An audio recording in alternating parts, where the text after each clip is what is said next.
This topic is classification of reactions.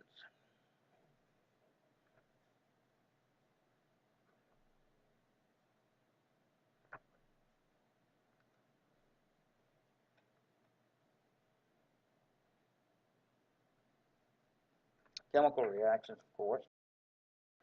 You have, in the classifications, you have oxidation reduction reactions.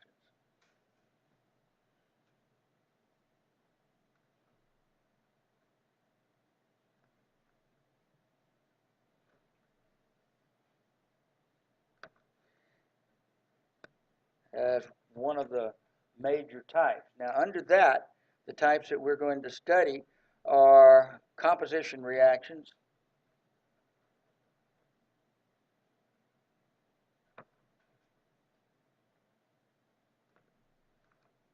which is A plus B goes to AB type reactions. You have fewer components on the product side than you do on the reactive side when the reaction is completed. Now, the way we're going to study these is in terms of decomposition reactions, which is obviously the opposite of a composition reaction.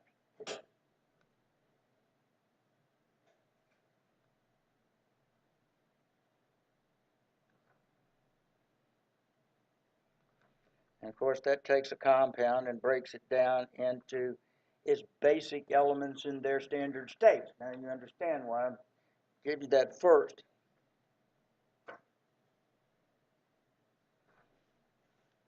And then there is two classes, really. Single replacement reactions, and I'll explain those at the proper time.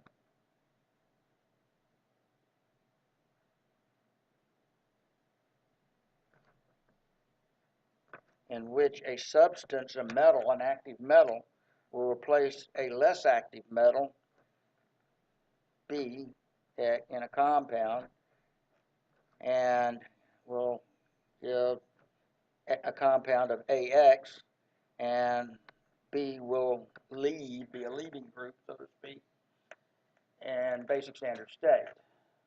That's a single replacement, single element, single replacement. And you have what we call combustion reactions.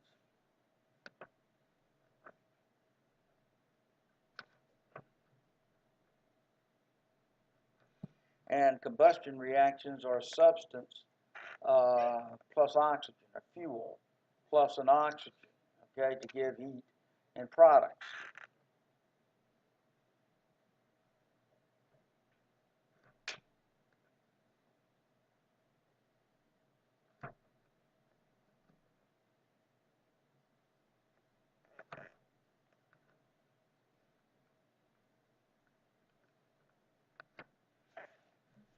But all of those come under the heading of oxidation reduction.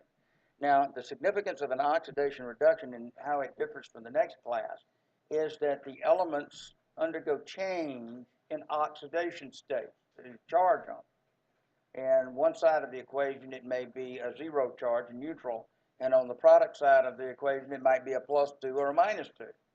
So there is a change in oxidation state which identifies the type of reaction it is under oxidation reduction. And then there is what we call the metathesis reaction.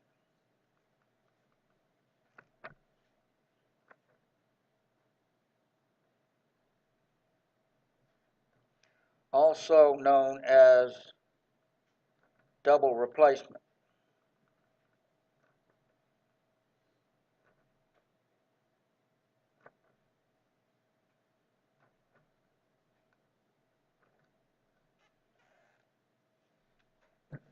These reactions do not change in oxidation states. Their elements just exchange ions, but they have what is called a driving force. Well, actually, all reactions have a driving force. And it's a substance which kind of pulls the reaction to completion and has the form, say, AX plus BY goes to AY plus BX. And you can identify these exchanging ions, really, like that. You bracket the outside ions, and then bracket the inside, and then put them together as products. And remember, on the driving force, one of the substances on the product side will be a substance which is called a driving force. In other words, it leaves the system of the reaction. That means it leaves the system and prevents the reaction from reversing, going in reverse. So the driving force on product side, always.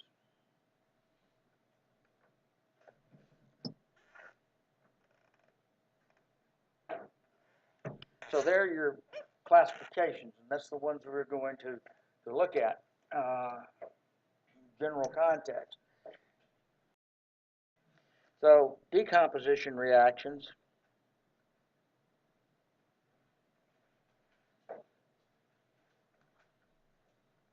are again classified under our type of reaction under an oxidation reduction reaction. And to help you remember these, we have the acronym COACHE.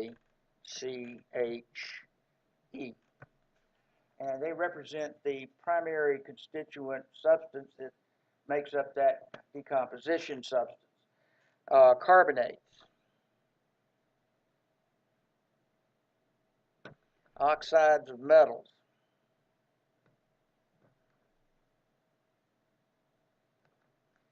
oxoacids. I'll just put acids.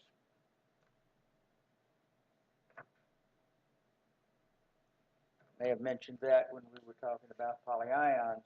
Polyion contains oxygen, and you connect it with hydrogen, and you have an oxoacid. This is an analogous series I talked about earlier. It's chlorates, bromates, and iodates.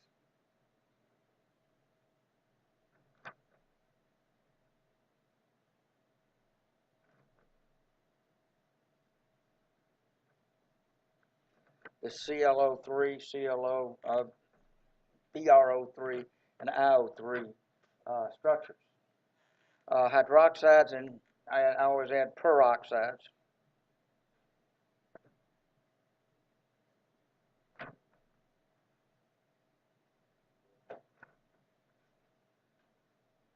Peroxides make some interesting classroom demonstrations if I was. And you take some peroxide, dishwashing soap, and some potassium iodide, throw it together, and it makes this incredible mountain of, and some food coloring, mountain of blue foam and what have you.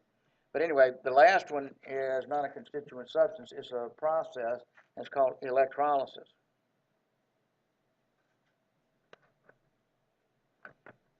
Of salts.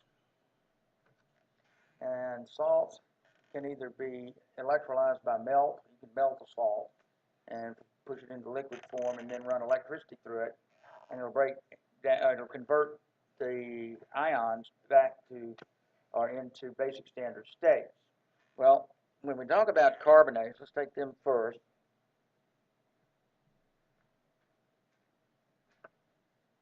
We're talking about compounds with the ion CO3 2- in them.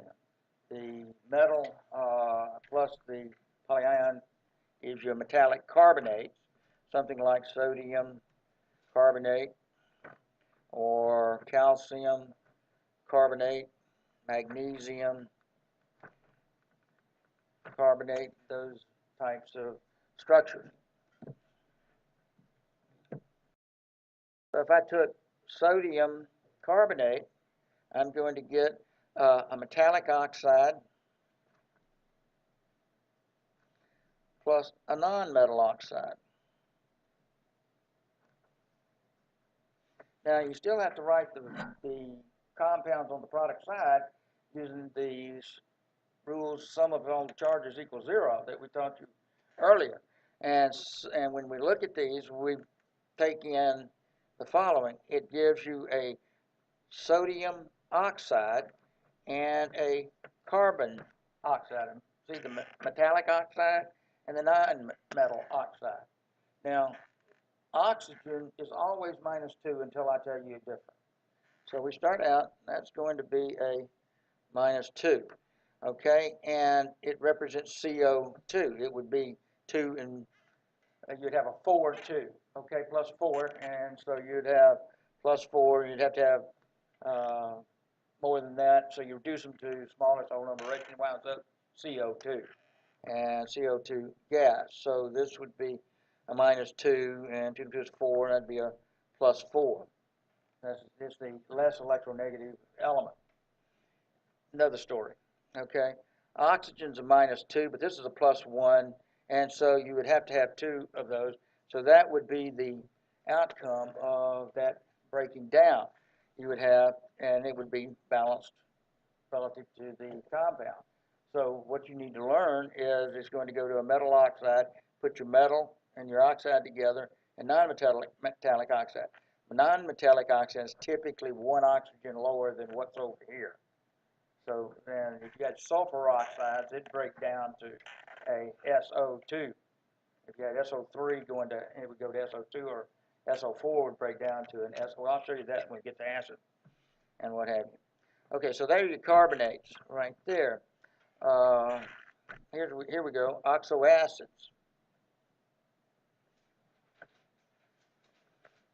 And so the oxoacids represent things like H2CO3, carbonic acid, H2SO3, sulfurous acid, H2SPO4, we go with that, PO4, that's phosphoric acid.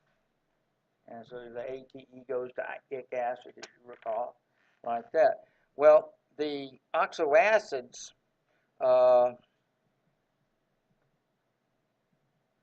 break down into a nonmetal oxide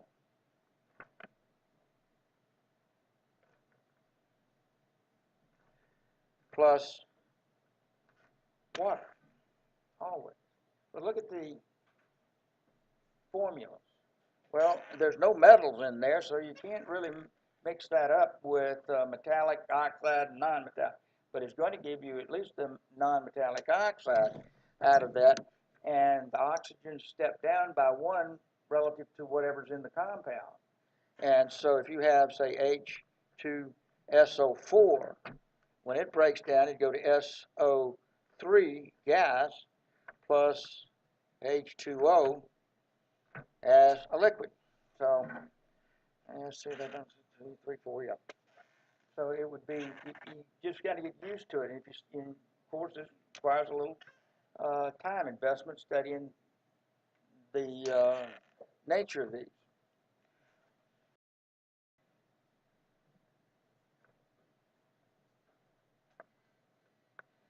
Under strong heat, a metal oxide will break down into its constituent elements. So metal oxides plus heat give basic elements in standard state.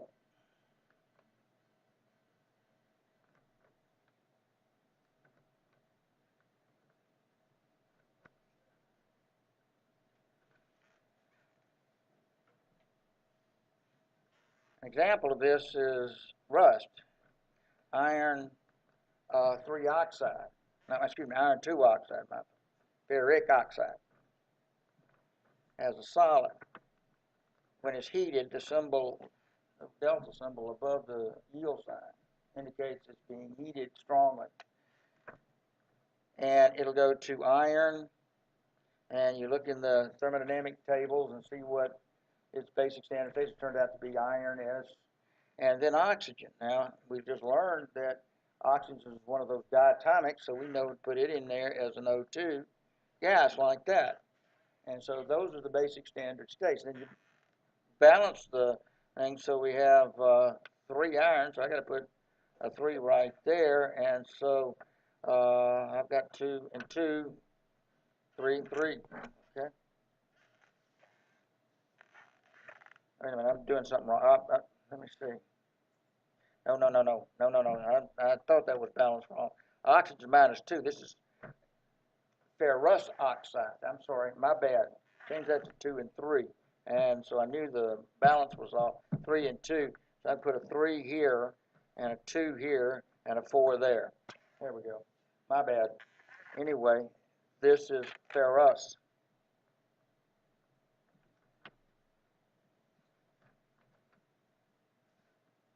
Good old down-home rust. Anyway, now we want to look at chlorates.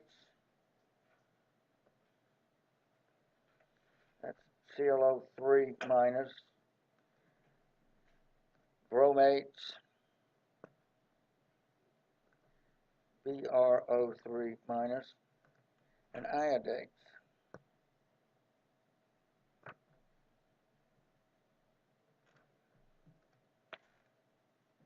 Well, this is the analogous series I was telling you earlier, and when we were talking about nomenclature. The only thing different is, of course, the halogen from one compound to the next. And typically it comes in the form of a salt, plus, say, a metallic plus a metal gives you a chlorate salt.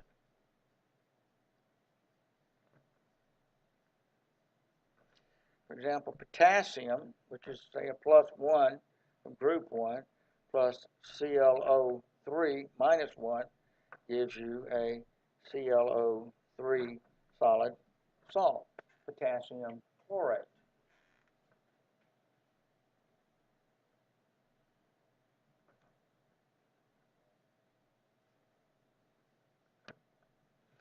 Now, the chlorates, iodates, and bromates will break down into a binary salt and oxygen. So the, say, generally chlorates will go to a binary salt plus oxygen. So if we have, say, potassium chlorate, just to use the same example, and heat that strongly, I can put heating up here, what's the binary salt? Well, it's the one without the oxygen. Okay, so it is the KCl, and then we know to put oxygen in there, we have to put it in as an O2 because it's one of the diatomics that we're working, and it's a gas. So when we balance this, we'd have to put a 3 there, and a 2 there, and a 2 right there. So that's the essence. And then you can write the others. 2KBrO3 as a solid does the same thing. Goes to 2KBr, and that's a salt solid. Put the solid in there. Plus 3O2 gas also, and you go to iodate. Potassium iodate, sorry, potassium in there. Does the same thing.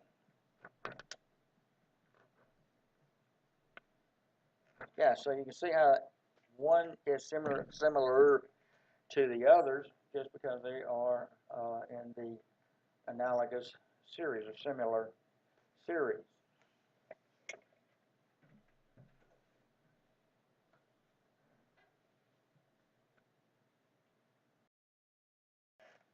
Hydroxides and peroxides. Hydroxides are, of course, the OH function, and peroxides are compounds with a structure in them that looks like that, and then it has some kind of groups attached to it. And the most familiar one is hydrogen peroxide, H2O2.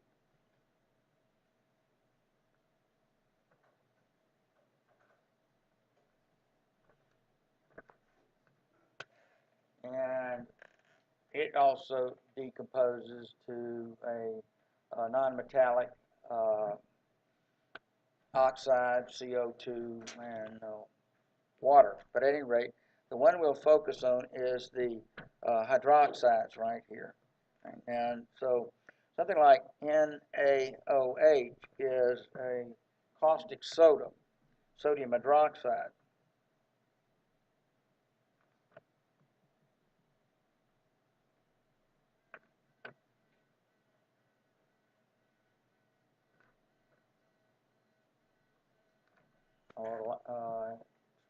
bases.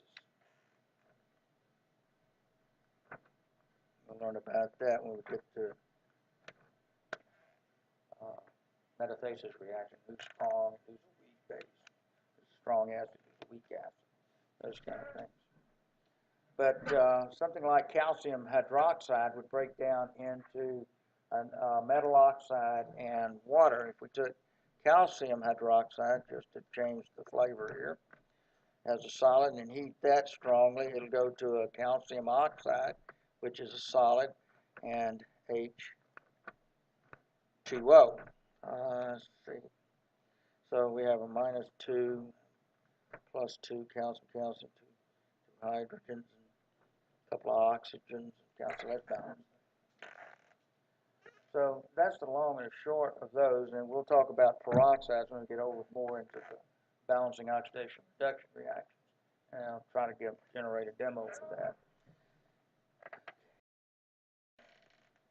Electrolysis is the process of passing an electric current through either a melt salt or a salt in aqueous medium. We'll just use the melt salt for right now. In essence, electrolysis decomposes or changes salt ions into basic standard state substances.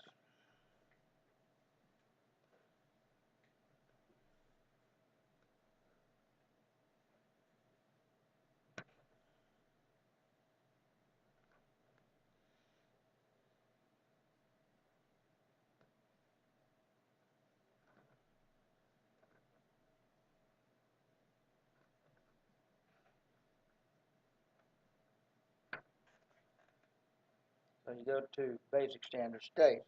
And this is the using what we call an electrolytic cell.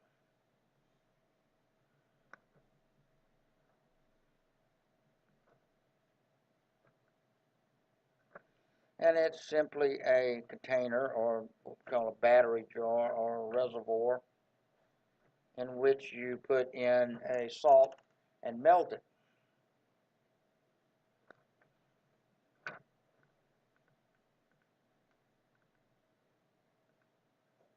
Well, a salt is an ionic compound, as we mentioned in the previous lectures, and it is cations, which are plus charges, and anions, which are negatively charged particles. And there, so we have in here a melt and plus and minus charged ions floating around in this solution. Also included in here are what we call non-metallic electrodes. Just electrodes is fine for right now.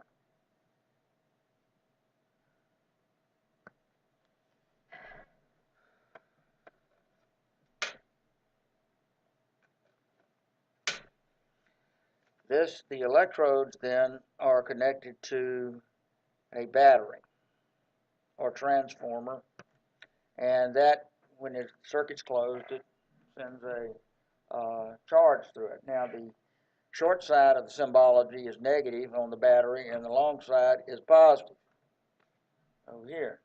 So what that does is it makes that electrode positive. Oh, excuse me. Makes the negative makes that electrode negative. I want to put the positive over here. Wait a minute.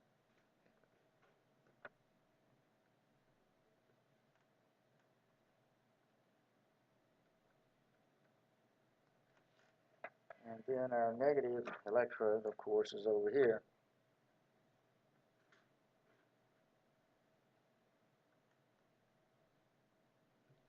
So in the process, opposites attract, as you well know, and the ions are attracted to the electrode.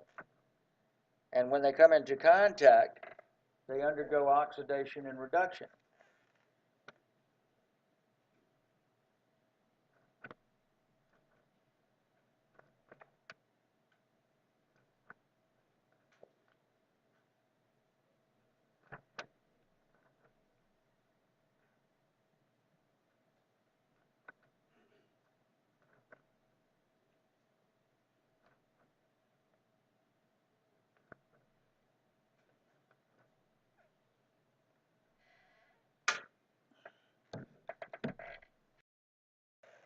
So I want to emphasize the idea of oxidation reduction now. Oxidation, by definition, is the loss of electrons by that substance.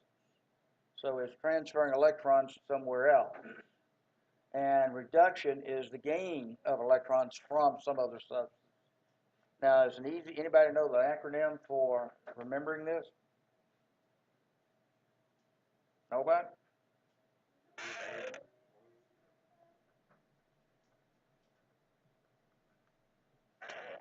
Already.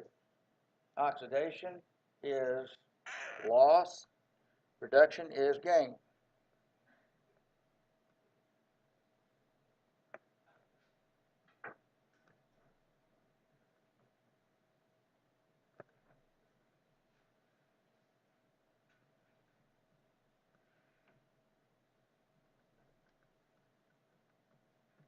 Of electrons and the nature of what's going on.